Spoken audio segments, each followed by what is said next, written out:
mieux à même que moi de dire qu'est-ce qui est en cours, qu'est-ce qui va être fait, qu'est-ce qui va être réalisé, surtout relativement à la crise sanitaire. Elle est à côté de moi, voilà. Et puis je lui donne la parole. Elle le dira mieux que moi. Alors, la sortie ou la poursuite de cette crise sanitaire va nous amener, bien évidemment, à poursuivre, à maintenir, à créer des nouvelles actions solidaires. Bernard l'a dit, la solidarité, c'est le marqueur de notre équipe municipale. Pour mettre en place cette solidarité, on a fait appel à de nombreux bénévoles depuis mars dernier. Ils ont toujours répondu à nos appels et une fois de plus, on les remercie. Là, depuis le mois de janvier, on a mis l'accent par rapport à la vaccination. Nous avons rencontré les acteurs de santé pour les seniors de plus de 75 ans pour pouvoir mettre en place un dispositif pour les aider justement à prendre rendez-vous pour se faire vacciner. Et vous avez installé des navettes, je crois, un système de navettes Alors, on a installé un système de navettes, mais encore faut-il obtenir ce rendez-vous. Et là, on s'est aperçu que le nord de la Seine-et-Marne, c'était une catastrophe. Chelles, Melun, plus aucun dispositif de rendez-vous disponible. Nous avons fait appel là encore à une association, qui est une nouvelle association qui s'appelle l'association Autissoise Solidarité, qui nous ont aidés, parce qu'on a écrit à plus de presque 400 seniors pour savoir s'ils avaient besoin d'aide pour prendre rendez-vous. Donc on a reçu ces seniors, des membres de cette association étaient présents avec nous pour pouvoir recevoir ces seniors, prendre leurs coordonnées, appeler un centre national, et là, le seul centre de vaccination disponible, c'est Creil. Et sur les 400 seniors, ils ont donné une réponse? Alors, on a pu obtenir à peu près 80 rendez-vous. Voilà, Les 400 seniors souhaitaient avoir de l'aide. Alors, pas les 400, on a reçu à peu près une centaine de seniors qui sont venus, et ils appellent encore, et encore plus les nouveaux, les 50-74 ans. On a pu les recevoir, contacter les centres de vaccination, proposer des rendez-vous, et là on va de nouveau rencontrer les acteurs de santé, puisqu'il y a la possibilité maintenant que les pharmaciens puissent vacciner, que les infirmières puissent vacciner, que les médecins vaccinent. Donc on va mettre en place à nouveau une concertation pour voir vers où on va aller, s'il y a possibilité d'améliorer tout ce dispositif. Voilà autour du centre de vaccination ce qu'on a pu mettre en place, et je réitère à nouveau le fait que dans le nord de la Seine-et-Marne, c'était une véritable catastrophe que d'obtenir un rendez-vous pour les autissois et les autissoises de plus de 75 ans. Alors du coup, ils se font vacciner où? Pour l'instant, c'est Creil. On a pu obtenir de ci, de là quelques rendez-vous à Chelles, mais très peu. Ça peut être Melun, mais imaginez, autisme. Mais il y a des autissois qui vont se faire vacciner aussi loin que ça? Ça peut se faire.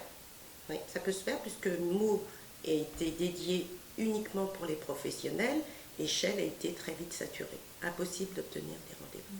Donc bon, ça c'était en février.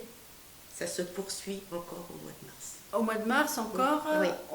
Pour les à... plus de 75 ans. Après, peut-être que les choses vont s'améliorer avec la possibilité de vaccins. Il faut qu'ils arrivent aussi auprès des pharmaciens. Parce qu'il y a des gens qui en sont à la deuxième injection, là, quand même. Il y a des tournées de deuxième injection. On peut les compter sur les doigts de la main.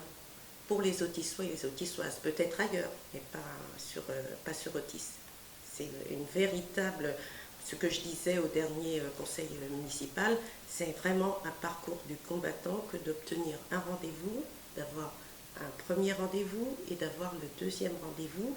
Et je remercie encore à nouveau l'association qui nous a aidés, parce que les appels se faisaient matin et après-midi, autant par les agents du CCAS que par les membres de cette association aussi, pour pouvoir décrocher quelques rendez-vous. Mais c'est à cause du manque de vaccins. C'est à cause du manque de vaccins et des annonces qui ont été faites en disant que les choses pouvaient être possibles. Voilà, et puis bien évidemment, on poursuivra, comme je le disais en préambule, de nouvelles actions parce que la crise sanitaire, elle est là, même si elle se termine, il y aura des conséquences aussi après. Donc au niveau du CCAS et même au niveau de la ville, on déploiera à nouveau de nouvelles actions s'il en fallait d'autres. Voilà au niveau de la solidarité pour la ville d'Otis. Bien, bon, elle a tout dit, Viviane, sur la volonté qui est la nôtre, hein, c'est la volonté municipale qui se traduit, les volontés municipales se traduisent souvent par le CCAS, par l'action du Centre communal d'action sociale, que Viviane préside, même si c'est moi qui suis le président, mais c'est elle qui s'en occupe véritablement. Donc, le CCAS, c'est bien sûr l'organe majeur de la solidarité chez nous. Mais il y a, on l'a vu, outre cet organe majeur, des associations qui sont solidaires. On en connaît, hein, des associations caritatives, solidaires. Je pense à l'épicerie sociale qui agit dans le cadre de l'entraide autissoise. Il y a aussi le CIFHD et son association Tous avec Clément, qui est une association très solidaire également. Et là, on vient de voir naître une association, Viviane vient d'en parler, qui est l'association autissoise de solidarité, qui s'est faite avec des bénévoles, et c'est une pierre de plus à l'édifice de la solidarité. C'est complémentaire avec tous les autres. Et d'ailleurs, on vient de le voir, puisqu'ils ont participé à cette aide qui consistait à rechercher des rendez-vous pour les plus de 75 ans. Donc alors, chercher des rendez-vous, ça consistait en quoi? Il y avait des bénévoles qui téléphonaient dans les différents centres pour arriver à avoir un rendez-vous, mais des rendez-vous qui étaient de plus en plus loin, en mars, en avril. Voilà, tout à fait, c'était ça. Voilà, je vais vous dire, lorsque ça a été lancé, c'est-à-dire c'était le 17 février, je crois, on avait réuni les professionnels de santé, c'est-à-dire médecins, infirmiers, pharmaciens, pour voir comment on pourrait travailler. Et nous, on a proposé, devant toutes les difficultés qui se présentaient à tous, on a décidé de centraliser les demandes de rendez-vous, puisqu'on savait très vite que les particuliers se heurtaient à un mur. Hein. Enfin, il n'y avait personne au bout. Hein. Le Colisée, en mots, ne répondait pas. C'était Chelles et Lagny. On avait trois centres. Aucun ne répondait. On a dit, ce qu'on va faire, on va regrouper les demandes pour éviter, notamment en plus de 75 ans, d'appeler dans le vide.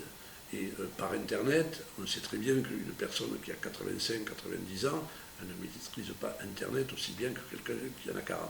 Hein. Donc, on a dit on va centraliser. Première démarche, on centralise. Sauf que s'il faut appeler pour 400 personnes, ou peut-être moins, parce qu'il y en a une centaine, il faut les passer les coups de fil. Il faut chercher, parce qu'on ne se limite pas à un coup de fil. Il faut appeler 3 ou 4 centres, il faut essayer de trouver. Donc on a eu une aide, on a des agents au CCAS. Il y a 2 agents, puis il y a des agents à la mairie, mais en s'appuyant sur ces bénévoles-là au sein de cette association nouvelle, qui a des idées d'ailleurs, et qui va nous aider fortement, et qui va être complémentaire du CCAS. Eh bien, on a vu que la solidarité, ce n'était pas seulement réservé au CCAS et aux associations dont j'ai parlé, les deux, l'entraide autissoise, Tous avec Clément ou bien d'autres, mais qu'il pouvait s'en rajouter d'autres, ce qui montre bien qu'il y a une volonté solidaire générale, partagée par les autissois. Donc, on trouvera dans cette association des gens qui ont déjà fait acte de bénévolat, mais on va en trouver bien. Il existe au niveau national des associations solidaires, elles sont complémentaires. Hein. Il y a évidemment les restaurants du cœur, il y a le secours catholique, il y a le secours populaire, il y a la Croix-Rouge, bon, et tout cela fait qu'il y a une solidarité générale. Hein. Et bien dans une commune c'est pareil, hein, il y a le CCAS, et puis il y a toutes les associations. Et puis il y a les individus. Il y a des individus qui, sans adhérer à quoi que ce soit, sont naturellement solidaires. Alors là, pour revenir sur les vaccins, Oui.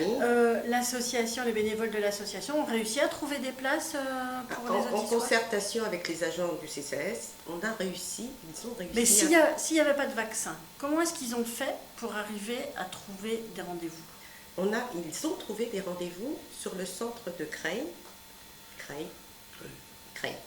dans le 60. C'est loin. D'accord. Mais maintenant, Meaux a rouvert, Lagny aussi. Mais ça reste compliqué que de décrocher une place pour les plus de 75 ans. C'est une histoire de vaccin qui n'est pas disponible, c'est surtout ça.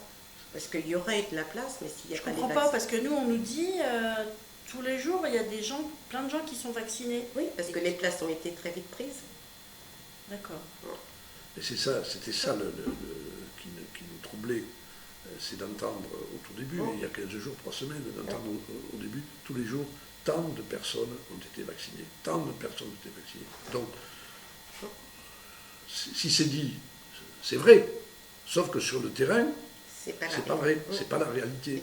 Et moi j'ai croisé des autistes qui m'ont dit, on a réussi à être vaccinés, hein, on a réussi, parce que depuis peu, il y a des médecins qui vont recevoir des doses, les infirmiers aussi, les pharmaciens également. Bon, je pense que ça va aller de mieux en mieux. Enfin, j'espère en tout cas que ça va aller de mieux en mieux. Et c'est une banalité que j'exprime là. Ce n'est que lorsque nous serons toujours plus nombreux vaccinés que nous commencerons à percevoir vraiment le fond du tunnel pour la vie sociale, pour les commerçants, pour la culture. N'oublions pas la culture, hein, quand même, surtout pas. Hein. Et puis, il y a ceux qui sont des acteurs culturels, mais ceux qui ont besoin de culture, parce qu'on a besoin aussi d'aller au musée, d'aller au cinéma, d'aller au théâtre, parce que aujourd'hui, ça change la vie.